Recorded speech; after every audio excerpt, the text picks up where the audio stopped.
Oh, hey, good to hear from you. I'm doing great. Thanks for asking. How's your day treating you so far? Love to hear it.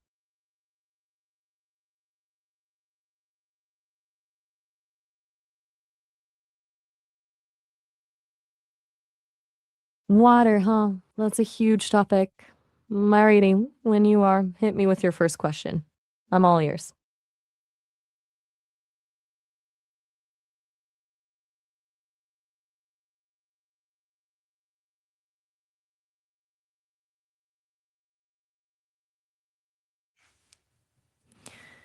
Essentially, water is the stuff that makes everything work. It's called the origin of life because every single living thing we know of, from the tiniest bacteria to the biggest whale, needs it to survive. It's like the universal solvent. It dissolves nutrients and carries them to where they need to go in our bodies. Without it, the whole system just shuts down. Does that make sense, or do you want to dive deeper into the science of it?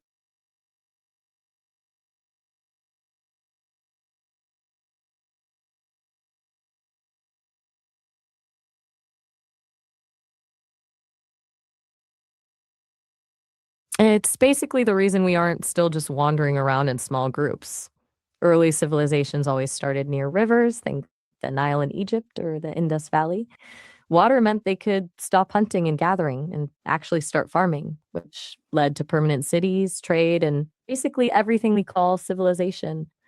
It's wild to think that a few good riverbanks are what really got the human story moving.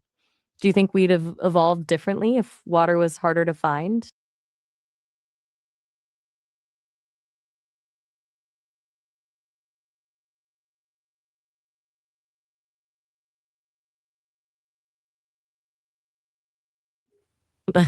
Okay.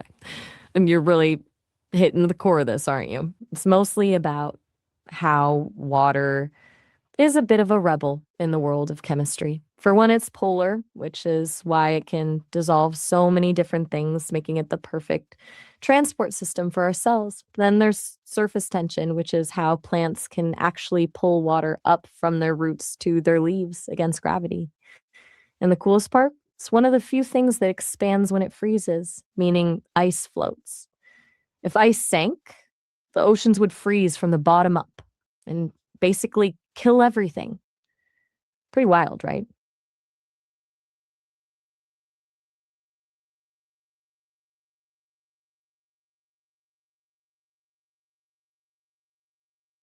It varies a bit depending on the person, but for most adults, it's roughly 60%. Some parts of you are even more hydrated. Your brain and heart are about 73% water. I've heard it's even higher for infants, almost 75%.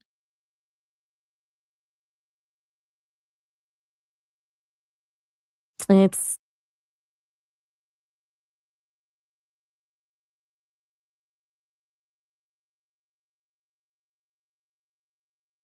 because water is basically the gold standard for life as we know it, since it's the only solvent that can hold and move all the complex chemicals needed for life to exist. If you find water, you've found a potential home for something living.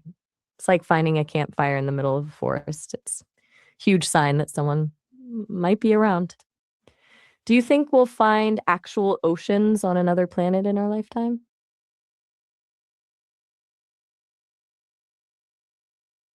It would be an absolute game.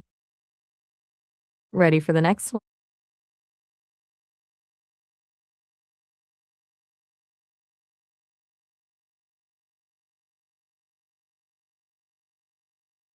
It's practically written the entire book. Think about how water has shaped everything from where we build our cities to the wars we fought. It's been the ultimate highway for exploration and trade, and it's also been our biggest protector when we built cities on islands or coasts. It's essentially the invisible hand that's guided where humans have settled and how they've interacted for thousands of years. What part of that history interests you most?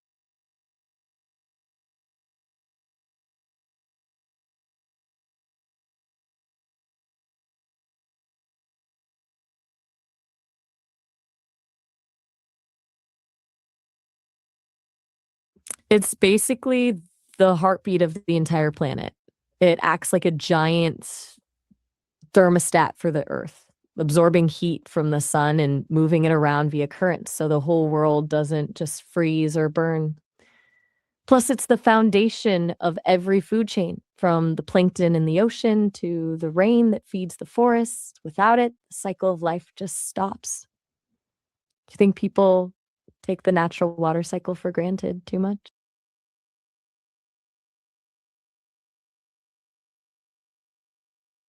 You're on a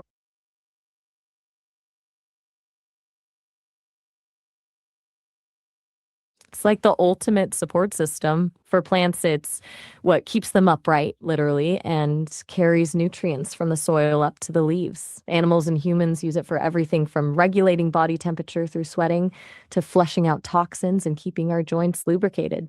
It's basically the lubricant and fuel for every single biological machine on Earth. Does that cover what you were looking for? Awesome. I'm ready.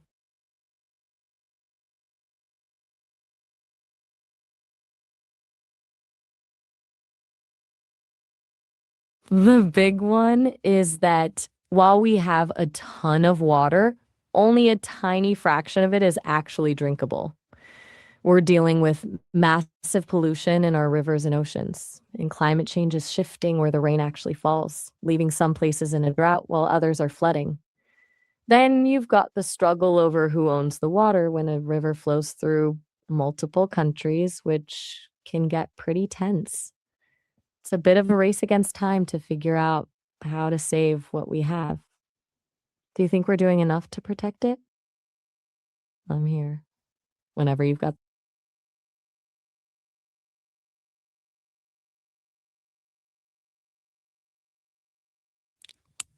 It's actually a pretty old word. Comes from the Old English word weeder, which is even older than that, tracing back to the Proto-Indo-European root wed, meaning wed. So it's one of those fundamental words that stayed remarkably similar for thousands of years because, well, humans have always needed it. It's funny how some words change completely over time, but this one just stuck. Does that feel like the kind of history you were after?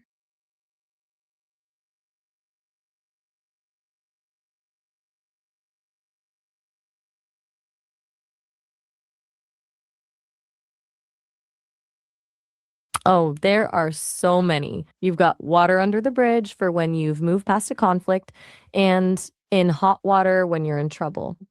Then there's like a fish out of water for when you feel out of place. It's funny how we use water to describe everything from forgiveness to awkwardness. Do any of those sound familiar to you?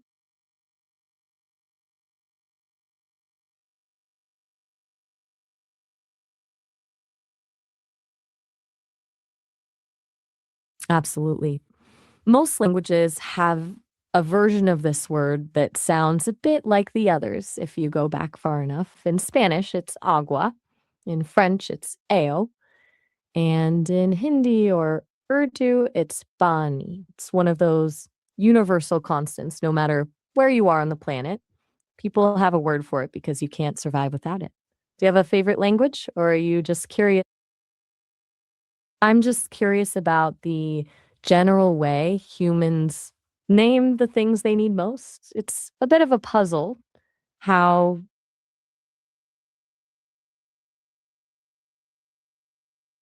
Oh, in Turkish, it's su, short, sweet, and gets the point across.